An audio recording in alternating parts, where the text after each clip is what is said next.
जय हिंद दोस्तों, सिविल जन क्लासेज में आप लोग का स्वागत है। ये सेकेंड शिफ्ट 17 फरवरी का जो सेकेंड शिफ्ट का पेपर हुआ है वो हमारे स्टूडेंट देकर आए हैं। काफ़ी अच्छा पेपर किए हैं।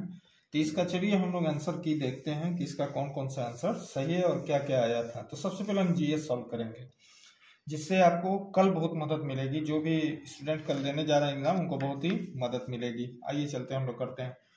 ये जीएस का पहले क्वेश्चन है, फिर उसके बाद हम हिंदी करेंगे, ठीक है।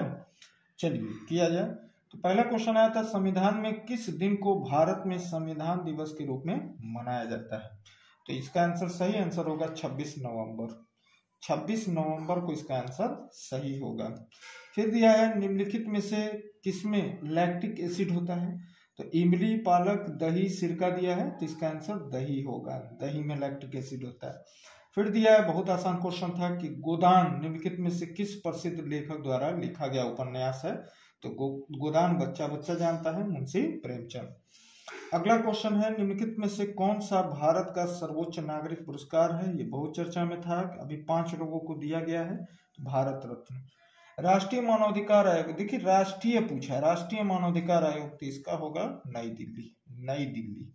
साइबर क्राइम की शिकायत दर्ज कराने के लिए हेल्पलाइन नंबर क्या है। कई बार ये एग्जाम में आ चुका है, 1930 बहुत ही चर्चित है। 1930 इसका आंसर होगा। गुड़ी पड़वा, गुड़ी पड़वा निम्नलिखित में से किस राज्य का बसंत समय का त्योहार है। तो गुड़ी पड़वा महाराष्ट्र का है, ये भी पेपर में आ चुका है। दशकीय जनगणना कराने की जिम्मेदारी निम्नलिखित में से किस मंत्रालय पे है। ये क्लास में पढ़ाए थे, गृह मंत्रालय। गृह मंत्रालय ही जनगणना कराता है। अगले क्वेश्चन पे आते हैं हम लोग। अगला क्वेश्चन है, G20 का पूर्ण रूप क्या है। तो G20 का पूर्ण रूप है ग्रुप ऑफ 20। परसों ये हम लोग किए थे, परसों क्लास में हम लोग किए थे ग्रुप ऑफ 20। अब इसमें एक नया सदस्य भी आ गया। खैर, ऑपरेशन कायाकल्प, जब भी आप कहीं भी जाएंगे उत्तर प्रदेश में ये बार बार आपको ऑपरेशन कायाकल्प देखने का बोर्ड मिलेगा। क्या है ये, शिक्षा से संबंधित है उत्तर प्रदेश सरकार का। ठीक है, हम लोग डिटेल में इसलिए नहीं जा रहे हैं कि जल्दी जल्दी पहले आपका हम सारा जो भी डाउट है उसको सही कर दें। उत्तर प्रदेश पुलिस की टैगलाइन क्या है। तो उत्तर प्रदेश की पुलिस टैगलाइन है, सुरक्षा आपकी संकल्प हमारा। सुरक्षा आपकी संकल्प हमारा। फिर उसके बाद पूछा था कि आर्यभट्ट प्रेक्षण विज्ञान अनुसंधान संस्थान उत्तराखंड राज्य के किसमें है। तो बहुत ही अच्छा क्वेश्चन था, प्यारा क्वेश्चन था, नैनीताल। नैनीताल इसका आंसर होना चाहिए। टोक्यो कहाँ की राजधानी है। तो टोक्यो राजधानी जापान की है, इसमें कोई दिक्कत नहीं होना चाहिए कि टोक्यो राजधानी कहाँ की है। टोक्यो राजधानी है जापान की। संयुक्त राज्य अमेरिका में स्थित ग्रैंड कैनियन बांध, ग्रैंड कैनियन बांध भी है, ठीक है। ये ग्रैंड कैनियन एक आकृति, भूग आकृति होती है, कोलोराडो नदी बनाती है। फिर उसके बाद क्या है, भारत में राष्ट्रव्यापी जीएसटी का विचार सबसे पहले केलकर समिति, परसों क्लास में हम लोग किए थे इसको, ठीक है, केलकर टास्क फोर्स। भारत का निम्नलिखित में से कौन सा पड़ोसी देश भारत के साथ भूमि साझा नहीं करता, भूमि सीमा। तो जाहिर सी बात है, चर्चा चल रही थी मालदीव की। मालदीव अभी विवाद में था। तो मालदीव पूरा समुद्र से घिरा हुआ राज्य है, देश है, सॉरी, ठीक है। अब हम लोग आते हैं अगले क्वेश्चन पे। अगला क्वेश्चन है हम लोगों का, वस्त्र मंत्रालय ने निम्नलिखित में से किसका उत्पादन करने वाले किसानों की सुविधा के लिए पाट मित्रों एप्लीकेशन लॉन्च किया। पाट मित्रों। तो पाट माने पटसन, पटसन माने जूट। देखिए कितना प्यारा क्वेश्चन है, थोड़ा सा दिमाग अगर लगाते तो इसको कर ले जाते। थंगका, देखिए थंगका तिब्बतन आर्ट है। अब तिब्बतन आर्ट है तो उड़ीसा में तो होगा नहीं, बिहार में होगा नहीं, पश्चिम बंगाल में होगा नहीं, सिक्किम इसका आंसर होना चाहिए। नर्मदा निम्नलिखित में से किसमें गिरती है, किसमें मिलती है, सॉरी, अरब सागर खंबात की खाड़ी, अरब सागर खंबात की खाड़ी। सारा क्वेश्चन पढ़ाया हुआ है, अगर जो भी क्लास में पढ़े हैं उनके सामने ये बात बोल रहे हैं, ये सब हम लोग पढ़े हैं। अब बताइए, राधा और कृष्ण जी का जो दिव्य प्रेम गुणगान है वो किस ब्रज में सबसे ज्यादा क्या है। हम लोग हमेशा रासलीला की बात करते हैं, रसिया। फिर विमुद्रीकरण के समय भारत के प्रधानमंत्री, नोटबंदी के समय भारत के प्रधानमंत्री कौन थे। कितना इजी क्वेश्चन है। श्री नरेंद्र मोदी। ठीक है। प्रभावती गुप्त किसकी पुत्री थी? तो चंद्रगुप्त द्वितीय का। वाकाटक वंश से उनका विवाह हुआ था, चंद्रगुप्त द्वितीय। ठीक है। निम्नलिखित में से किसने संविधान के प्रत्येक पृष्ठ के किनारों को डिजाइन किया था, इसे कलाकृतियों से सजाया था? बहुत से बच्चे प्रेम बिहारी नारायण रायजादा को किए होंगे, ये गलत है। इसका आंसर होना चाहिए था नंदलाल बोस। जब आप संविधान पढ़ेंगे तो इसको सजाने का श्रेय इनको दिया जाता है। ठीक है। अब आते हैं हम लोग हाल ही में विश्व के निम्नलिखित में से, अब देखिए एग्जाम में आया है ना, तो ये प्रेम बिहारी नारायण रायजादा जरूर कर लीजिएगा, बहुत ज्यादा चांस है कि ये पूछ सकता है। ठीक है। हाल ही में विश्व के निम्नलिखित में से किस देश में तमिल कवि दार्शनिक थिरुवल्लुवर की प्रतिमा का अनावरण किया गया? फ्रांस। फ्रांस इसका आंसर आएगा।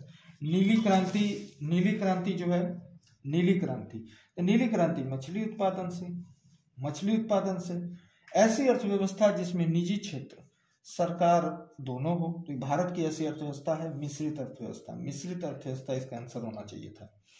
भारतीय राष्ट्रीय आंदोलन की निम्नलिखित में से किस घटना के बाद रविन्द्रनाथ टैगोर ने अपना दर्द और गुस्सा व्यक्त किया और अपनी नाइटहुड का त्याग दिया? तो इसका आंसर होना चाहिए था जलियांवाला बाग जन नरसंहार, इसी में इन्होंने लौटा दिया था। तो नाइटहुड इन्होंने लौटाया था। महात्मा गांधी ने क्या लौटाया था, किसने इस्तीफा दिया था, ये सब पढ़ लीजिए लोग, क्योंकि कल के पेपर में उम्मीद है कि इससे रिलेटेड कुछ दे सकता है। निम्नलिखित में से किस बैंक ने रुपे नेटवर्क पर भारत का पहला कारपोरेट क्रेडिट लॉन्च किया? करंट अफेयर का क्वेश्चन है, हम कहे थे 3 से 4 करंट अफेयर आएगा। इंडस इंड बैंक इसका आंसर होना चाहिए था। निम्नलिखित में से कौन टाटा स्टील के संस्थापक थे? जमशेदजी टाटा, जेआरडी टाटा, हमेशा हम लोग जेआरडी टाटा करते हैं। निम्नलिखित में से किस एप्लीकेशन का उद्देश्य नागरिकों के डिजिटल दस्तावेज वॉलेट में प्रमाणित डिजिटल दस्तावेजों तक पहुंच प्रदान करके नागरिकों का डिजिटल सशक्तिकरण करना है? डिजिलॉकर। कितना इजी क्वेश्चन है डिजिलॉकर, क्योंकि अभी ये बात चल रही थी जब फॉर्म भरा जा रहा था यूपी पुलिस का, तो डिजिलॉकर उसमें आया था शब्द में फॉर्म भरने के समय। हाल ही में उत्तर प्रदेश के निम्नलिखित किस जिले में प्रथम पूर्ण बालिका सैनिक स्कूल ये लिखवाया हुआ है? जो भी स्टूडेंट हमसे पढ़े हैं वो देखे हैं कि ये हम लिखवाए क्वेश्चन मथुरा में। आप लोग ध्यान जो दिया होगा वो सही किया होगा। मथुरा में पूर्ण बालिका सैनिक स्कूल है। अगले क्वेश्चन पे हम लोग आते हैं। भारत की स्वतंत्रता के बाद उत्तर प्रदेश राज्य के पहले मुख्यमंत्री गोविंद बल्लभ पंत उत्तर प्रदेश के पहले मुख्यमंत्री थे। ठीक है। यायात्सो, अब नाम से ही मान लीजिए नहीं पढ़े हैं तो नाम से जम्मू कश्मीर हटाइए, हिमाचल प्रदेश हटाइए, उत्तराखंड हटाइए, लद्दाख इसका आंसर होना चाहिए था। भारत के निम्नलिखित किस राज्य जैव विविधता, मान लीजिए नहीं भी पढ़े हैं तो कम से कम इसको दिमाग से करते हैं। ठीक है। उत्तर प्रदेश राजस्व संहिता 2006 के अनुसार राज्य सरकार प्रत्येक जिले में कितने कलेक्टर हो सकते हैं? केवल एक ही कलेक्टर होता है। ठीक है। वर्तमान में इलाहाबाद उच्च न्यायालय में न्यायाधीशों की स्वीकृत संख्या, अगर हम नहीं लिखवाए हों तो कहिए कि सर आप नहीं पढ़ाए थे, 160 जज होते हैं उत्तर प्रदेश उच्च न्यायालय। दक्षिण भारत की सबसे ऊंची चोटी अनाईमुडी नीलगिरी पर्वत में। ठीक है। नीलगिरी श्रृंखला में है। वेलिकोंडा, बालाघाट, विंध्य श्रृंखला, विंध्य होगा नहीं, वेलिकोंडा होगा नहीं, बालाघाट होगा नहीं, बालाघाट यहाँ है ही नहीं, नीलगिरी श्रृंखला में है। निम्नलिखित में से कौन सी एक व्यापक दूरदर्शी पहल है जिसका उत्तर प्रदेश राज्य में महिलाओं को सुरक्षा, सलामती, आत्मनिर्भरता, मिशन शक्ति कितनी बार लिखवाए मिशन शक्ति? ये चौथा चरण मिशन शक्ति का उत्तर प्रदेश हाल ही में उत्तर प्रदेश सरकार ने शुरू किया है। उत्तर प्रदेश की राज्य सीमा निम्नलिखित में किस राज्य की सीमा को नहीं छूती? हरियाणा से लगता है, उत्तराखंड से लगता है, बिहार से लगता है, लेकिन तेलंगाना से हमारा नहीं लगता है। ये मेरा आंसर होना चाहिए था। तो ये था जीएस का क्वेश्चन। जल्दी तुरंत हम आपको हिंदी का भी सोल्यूशन दे रहे हैं, फिर मैथ का, फिर रीजनिंग का, जिससे आप लोग मिलाकर एकदम आश्वस्त हो जाएंगे कि कितना क्वेश्चन आपने सही किया। पेपर बहुत शानदार आया था, उम्मीद है कि कल भी ऐसा ही पेपर आएगा। ठीक है। तो मिलते हैं अगले वीडियो में, तब तक के लिए जय हिंद जय भारत।